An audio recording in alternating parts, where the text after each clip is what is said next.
was going to film, but then the lighting got a little weird. Hello everyone, and welcome to a new Russian lit reading vlog. I haven't done one of these in a very long time and I missed it, and I'm so excited to be making a new one. This week I am going to be reading just Anton Chekhov short stories and plays, or maybe one play and a few short stories. So with me I have The Beauties, the essential stories of Anton Chekhov. This is a Pushkin Press edition, which is just gorgeous. And then I have the Penguin Black Spine edition of Anton Chekhov's plays. I think I'm going to be reading either Uncle Vanya or The Cherry Orchard. I want to read his most famous works of short stories and plays. So those, I have read The Seagull and I have loved it. And I'm excited to read more of his more famous, well-known works. And then I am reading some of his short stories. So far, I have already read The Lady with the Little Dog, The Death of a Clerk, and Small Fry, and I am now in the middle of reading The Bet, which is in this edition, and I am loving it already. I only got about 2 pages in, and then I had to make dinner, but I am thoroughly enjoying this. I'm having a wonderful time reading Chekhov, and I thought it would be fun to give Chekhov his own reading vlog, where I just try to read a bunch of his most famous works for a week. And so far, I'm having a fantastic time, and I hope you guys will enjoy this reading vlog.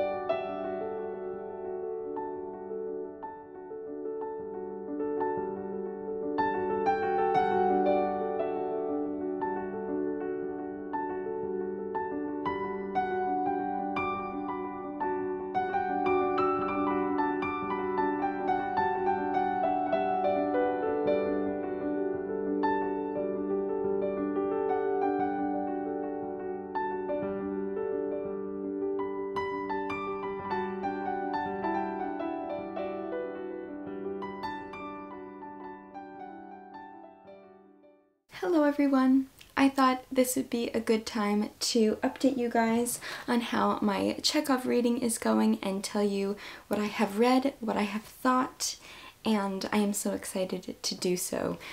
So I started this week off with reading some of Chekhov's short stories, so I was going to go in order of how they were selected in this edition. I started with The Death of a Clerk, which is the first short story in this collection, and that is only 3 pages, so I don't want to say too much about it. I thought it was comedic. I hope that it was meant to be comedic, because it's really about how a sneeze results in the main character's death. It was very short, so I don't want to say too much, but yes, it was. The writing, Anton Chekhov, just the way that he writes is unbelievable, and how he can tell such a short story in such a wonderful way. Yes, so don't want to say too much about that one. Then I read Small Fry yesterday, and that was great as well. It wasn't a standout for me, so that's when I decided that because instead of going in order of how they are selected in this collection, I'm going to read his most popular works, because I feel like that would be the most exciting to do, and they're the most popular and famous for a reason, and then I can tell you guys what I think about his most famous works. So I also read The Lady with the Little Dog in this collection as well the other day, and I read it with Willow, my dog, and that was such a wonderful experience because I saw a lot of myself in this main character, because it's her and her little dog.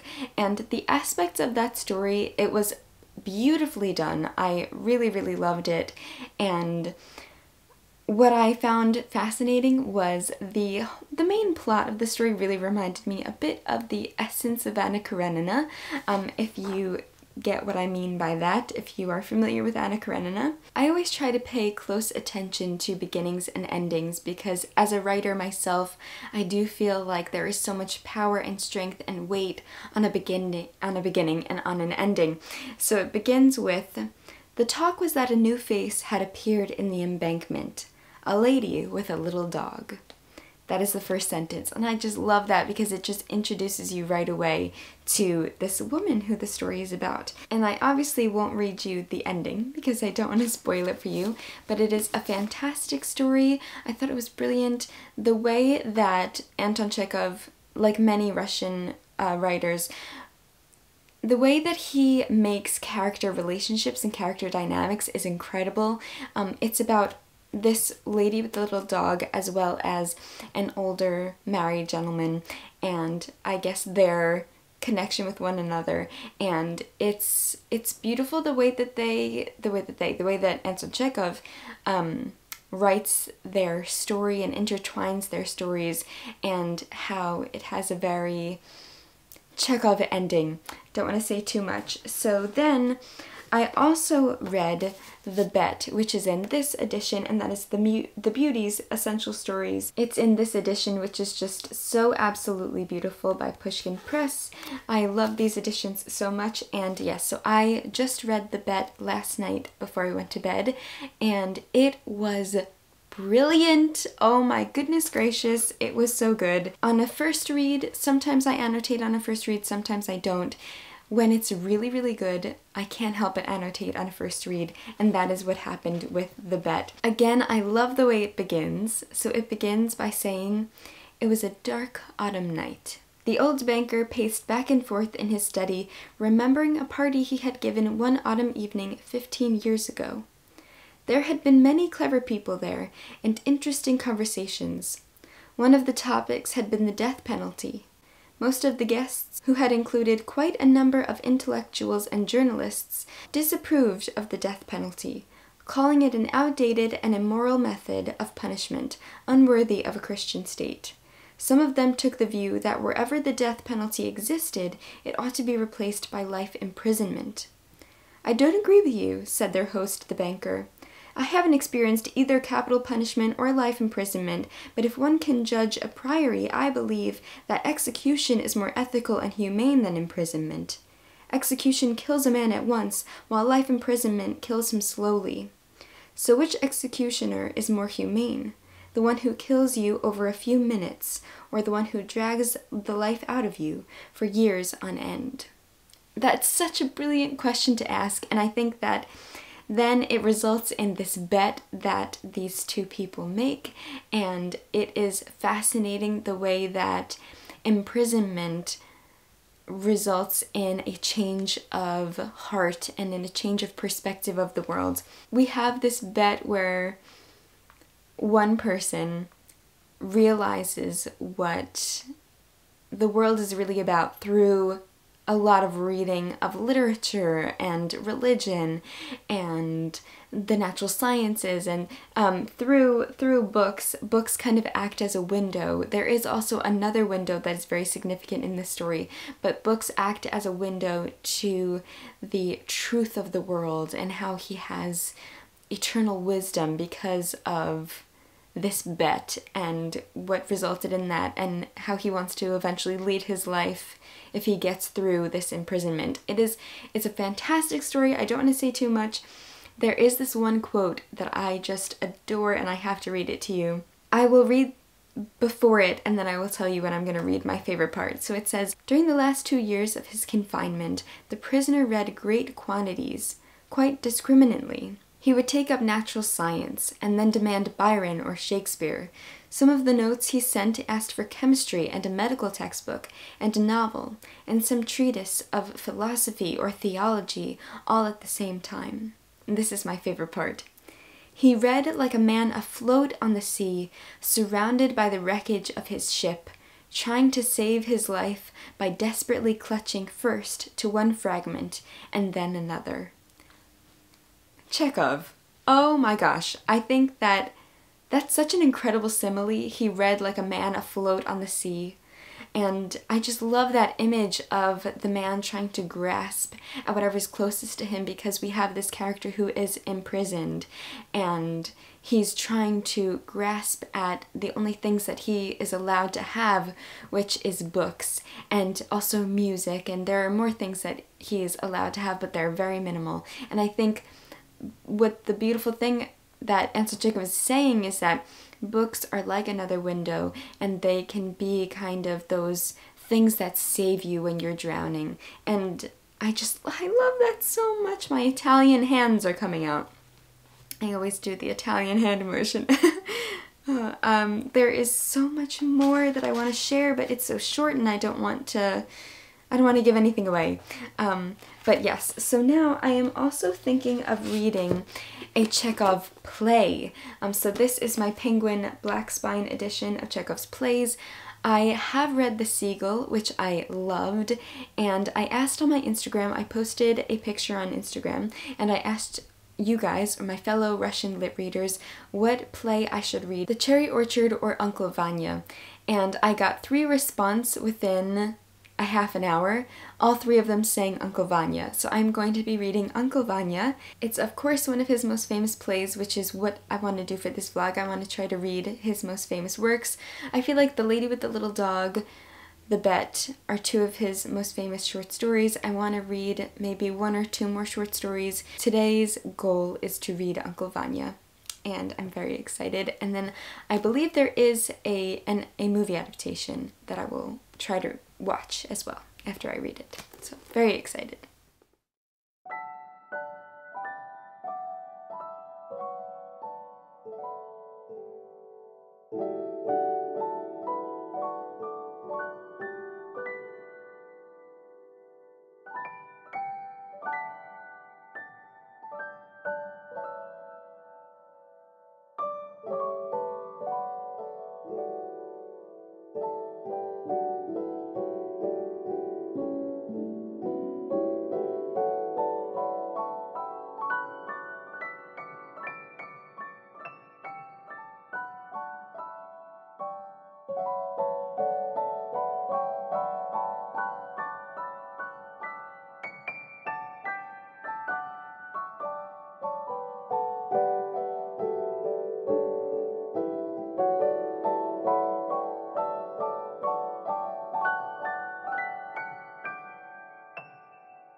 Hello everyone! So today is now Monday, August 8th, and that means that my week of Chekhov has come to a close really quickly. The light is going in and out, so it's gonna get really bright like this and then maybe a little bit darker just because I'm sitting in front of a window and it's cloudy and the sun is getting hidden by clouds every so often. So anyway, don't mind that.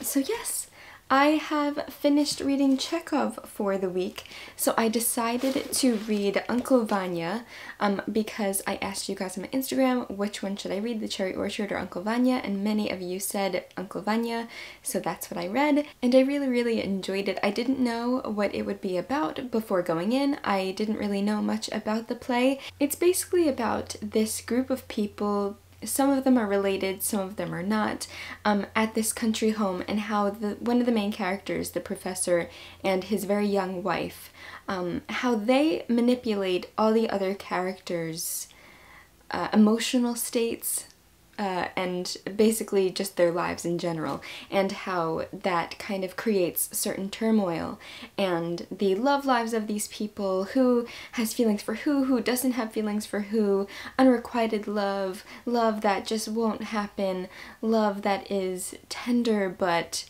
strained, and there are a lot of different relationships in this play. And so I feel like what's interesting is how Chekhov takes those relationships and explores them, and I think that that's what he does best in his stories. One thing that I will say, it wasn't the ending that I was expecting, because if you are familiar with Chekhov, you know Chekhov's gun. Chekhov's gun is kind of foreshadowing death, foreshadowing demise, and there was so whenever there's the presence of a gun or some kind of object that you think will have some kind of result or end, have some kind of impact on the story. That's Chekhov's gun. It's like foreshadowing. And I was expecting, because there was a Chekhov's gun, and I was expecting it to be reintroduced at the end of the story, which is how it usually is with Chekhov. I watched some clips on YouTube after finishing the play of different scenes, and I thought that they were incredible, and it made me love the emotional impact of the characters even more when watching it be performed. So I feel like this might be one of those plays where it's useful to read it and watch it. I feel like some plays, well, like all plays are meant to be seen. Read, not as much as seen. Being seen is more important than being read for a play, at least I think. So I feel like this is definitely a play that I recommend watching an adaptation of. I really enjoyed it. I thought that it was written beautifully, but I feel like seeing it unfold is especially impactful. There were some amazing lines that I really loved and some scenes. One of the characters, the Dr. Astrov, he is a doctor, but he also has a passion for trees and forests and planting trees. So there is a line that he says, "Perhaps this really is just craziness, but when I go past the peasants' woods, which I saved from destruction, or when I hear the hum of my young trees, which I planted with my own hands, I know the climate is a little in my control, and that if in 1,000 years man is happy, the responsibility for that will be, in a small way, mine. When I plant a birch and then watch it come into leaf and sway in the wind, my spirit fills with pride." And I loved that, because just the way that he's talking about how the work that he puts into planting these trees, he knows that he is making some small impact on the world. And I feel like all of us humans just want to create some kind of positive impact. At least that's always how I felt with my art and my writing and my videos. I want to have some kind of positive impact on the world. And I feel like the way that he spoke that he knows that a little part of that is his doing, that is just, I just love that so much. So there are lines like that I'm like blown away by. But I think the play on the whole, I don't know, there's just something that was missing for me, and I don't really know what it was. I read The Seagull by Anton Chekhov last summer? I don't remember when, actually. But I loved it. I thought that I think because it had that like smashing ending that I was like, oh my god. Where this one has more of a quiet ending, but I feel like there's a lot of beauty in that quiet ending too. So the more that I talk about it, the more that I'm like, well, the quiet ending is just as impactful as the bigger smashing ending, because there's so much beauty in that quietness. And Sonia, one of the main characters, her monologue at the end is just so incredible. So I feel like, I think I was expecting this smashing ending, and when it didn't happen, I was kind of like, oh, and it sort of took me out of the scene, maybe took that away. I don't know. I'm trying to piece it together now that I have finished reading it. I highly recommend reading Uncle Vanya. If you have read it, I would love to know what you think about it. Maybe without spoilers, just so we don't spoil anybody else who's watching this. And yes, I'm very glad I read Uncle Vanya. I feel like I do want to watch a whole stage adaptation or a movie adaptation, because I just watched bits and pieces on YouTube, so that would be interesting to see how I feel about it then.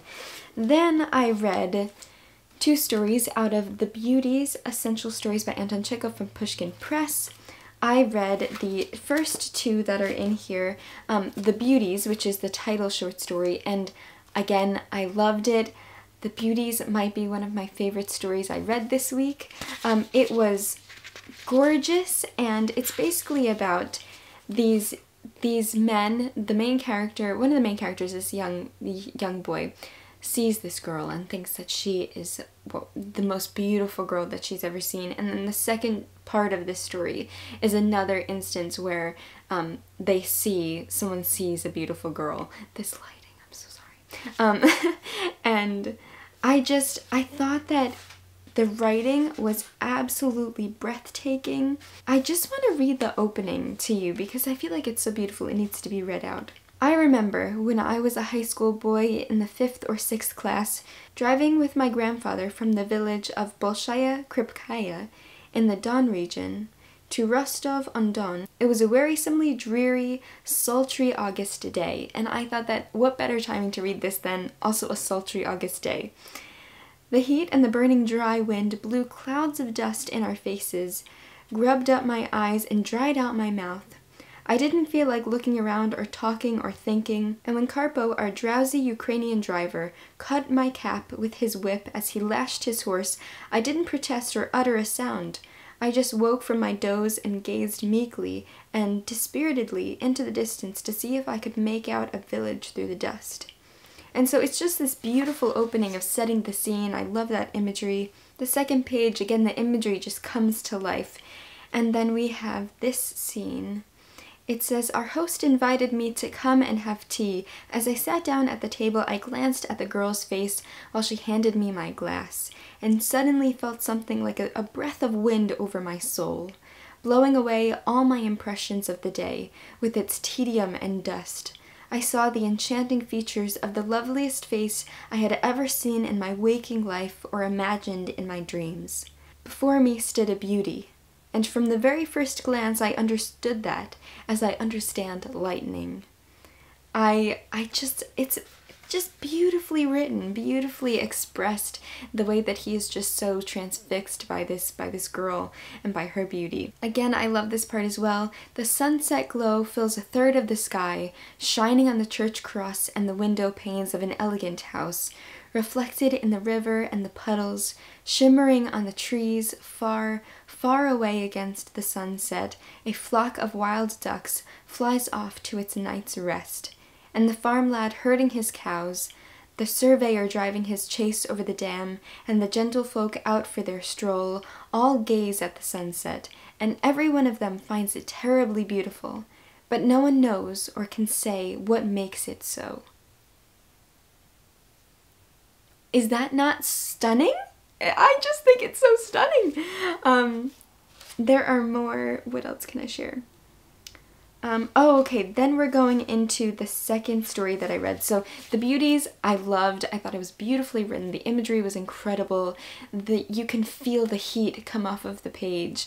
And the exploration of how beauty manipulates the mind and the way that men perceive beauty. I thought it was really interesting. As a woman, there were certain parts that I was like, are you objectifying her, or do you think she's just incredibly beautiful? So that's, I try to look for the best in writers and in people, but with classics, of course, you have those, issues of how women are perceived and everything. So anyway, the second story I read was The Man in a Box, because on my Instagram post, someone mentioned that I should read The Man in the Box, and it was the second story after The Beauties, and last night I was like, you know what, I want to read one more, and this is the 7th story now that I have read, so 7 Chekhov stories, or 6 Chekhov stories and 1 play for 7 days of the week. I thought that was perfect, so I read The Man in the Box, or The Man in a Box. I thought it was really interesting and creative and clever and witty, and just, it's basically about this man who's pretty much a hermit. They call him a hermit, and how he lived his life, how the people perceived him in the town, in the village. He was a professor of the Greek language, and it's basically called The Man in a Box because they described him in his bed. His bed was covered on 4 sides with curtains, and how he basically lived in a box, and eventually kind of how all humans sort of go through stages of being in boxes, whether that's a home, whether that's a bed, whether that's different buildings. We're always in boxes, and then at the end of our lives we are put into a box. So it's really, really interesting the way that Chekhov explores that, describes that. There are a lot of lines that I could share with you. One of them is, "The ancient languages he taught served essentially the same purpose as his galoshes and umbrella. he used them to hide away from real life. So he's always mentioned that he has his galoshes and his umbrella even when he doesn't need his galoshes and umbrella, and he uses them, I guess, like it says, to hide away from real life. And at the end of the story, I don't want to say anything too spoilery, but the galoshes and umbrella have some kind of significance, and I thought that that was so incredibly clever as well. Okay, here's when they talk about his bed. Belikov had a small box-like bedroom and curtains round the bed. When he got into bed, he'd cover up his head. It was hot and stuffy, and the wind would be rattling the closed doors and howling down the chimney, and there'd be the sound of sighs from the kitchen, ominous sighs. And under his blanket he was scared. Scared of something happening, scared of a fantasy cutting his throat, or burglars getting in. And then he'd have frightening dreams all night, and in the morning, when we walked to school together, he was gloomy and pale, and you could see that the school he was going to, with all those people in it, was frightening and repugnant to his whole being, and that with his solitary nature he found it unpleasant to walk by my side. I just thought that this character was so unique, and I really enjoyed it. Again, Chekhov's writing is just incredible, and the ending, the way that it kind of goes full circle with this character, I thought it was really, really clever and interesting. And that is everything that I've read from Chekhov. So I added it all to my Goodreads. Let's just go through it, shall we? So I started the week off by reading The Lady with the Little Dog. Then I read The Bet. Then I read The Death of a Clerk. Then I read Small Fry. Then I read The Bet. Then I read Uncle Vanya. Then I read The Beauties. And then I read The Man in a Box. And I really enjoyed all of them. My favorite, what's my favorite? The Bet, probably, and The Beauties. Third place, Man in the Box. Then Uncle Vanya.